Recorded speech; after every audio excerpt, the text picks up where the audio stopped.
hojii kee fi wantoota si barbaachisan adda baafachuun hojii jalqabuu wajjin tokko. Bakki ati irra jirtu akkaataa itti jiraattuuf hojii hojjettu daangessuu danda'a. Hojii situummata yaada mataa keetiin kan qalaqtu malee hojiin qophaa'ee ta'a miti. Hojii manaa sammuu keef kennu. Wanta hojjettu yaada kee keessa jiru. Hojiitu hin jiru hin jedhin. Hojii hojjechuu dandeessu adda baafadhu. Hojiitti sadarkaa hin kennin. Namoonni hojii kee saaduu danda'u. Tuffachuus danda'u. Kanneen kana giddu galeessa hin godhatin. Isaan kun yoomiyyuu jiruuf jireenya namootaa irraa kanneen hafan miti. Namoonni hundinuu yaada wal fakkaataa qabaachuu hin danda'an. Namni hundinuu wanta itti amanu dubbata. Amma isaan itti walii galanii gaariidha jedhanitti dhaggeeffachuun harka maratanii taa'u wajjin wal hin caalu. Kan ati qalbeeffachuu qabdu bu'aa hojiin kee fidu sirra darbee namoota biroo gargaaruu danda'a.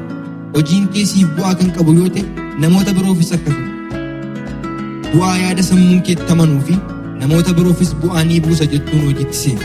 Yaada qabattee jirtu gara hojiitti fidi. Ta'anii haala mijataa eeguun humnaa fi yeroo ofii qisaasessuudha. Sammuu ofii bu'aa malee qisaasessuudha. Namni wanta gaariin gaarii miti jechuu danda'a. Kanaaf bu'aa hojii keetiin hojii kee madaali.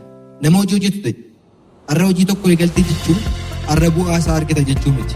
Yookiinis namoonni hojii isaaniitti hin milkoofne jechuun atis hin milkooftu jechuu miti. Sababa isaan milkaa'aniifis atis hin milkooftu jechuu miti. Hojiin kee dhamaatii ati gootuu fi amalee ati hojii kee irratti qabduun akkasumas gatii ati hojii keef kennituun hoogganamti. Walumaa galatti amantii cimaa hojii kee irratti qabdu baay'ee murteessaadha. Kaayyoo fi galma hojiin keetti si geessu sirriitti adda baasii beeki. Hubannaa fi beekumsa hojii keef si barbaachisan odeeffadhu. Hojiitti seeni. Yaada fooyya'aa jiruuf jireenya keessatti guyyaa gara guyyaatti yaada namoota fooyya'aa fidan irra dabartee ofii keefis yaada fooyya'aa lafa kaa'idha. Yaalii keessa milkaa'inatu jira.